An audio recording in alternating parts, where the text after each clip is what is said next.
Pedal na. Uupo ng ganun, opo. Pedal na. Oh, okay. Opo. So, tsaka lang uupo. Okay. Yes po.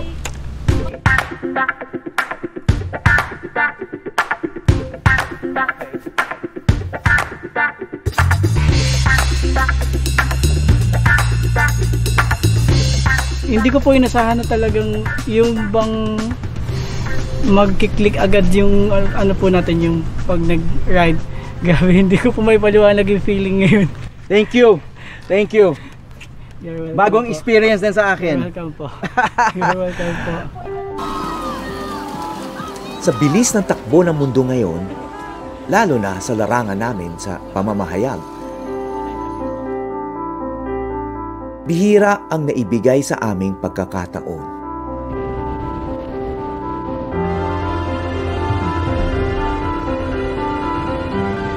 18 taon na namin silang sinusundan. Ipinakikita ang pagbabago hindi lang sa mga bata, kundi sa lipunan na nag-aaruga at nagkukulang pa rin sa mga katulad nila. Pati ako, makikita rin ang pagtanda. Noong una ko silang nakilala, inisip ko talaga kung anong magiging kapalaran nila. Hindi ko naman inaasahan na ilang beses ko silang mababalikan. Ngayon, may mga malinaw na aral. Kung anuman ang binigay na hamon sa iyo, maaring magtagumpay. Basta may nagmamahal na magulang. At may nagmamalasakit na tumulong. Lahat naman tayo may mapaghuhugutan ng lakas kung sisikapin. Ang hindi ko lang inaasahan noon, lalaki sila at pagdating ng araw, magbibigay din sila ng lakas sa akin. Sa dami ng sorpresa ng buhay, mukhang malayo pa ang finish line.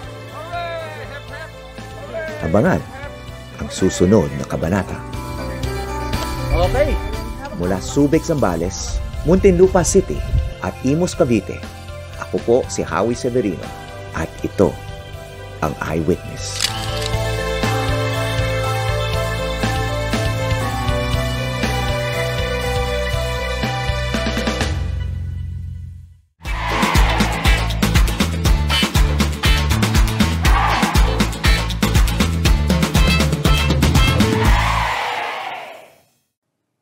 Maraming salamat sa pagtutok sa Eyewitness, mga kapuso.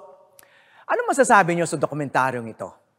I-comment na yan at mag-subscribe sa GMA Public Affairs YouTube channel.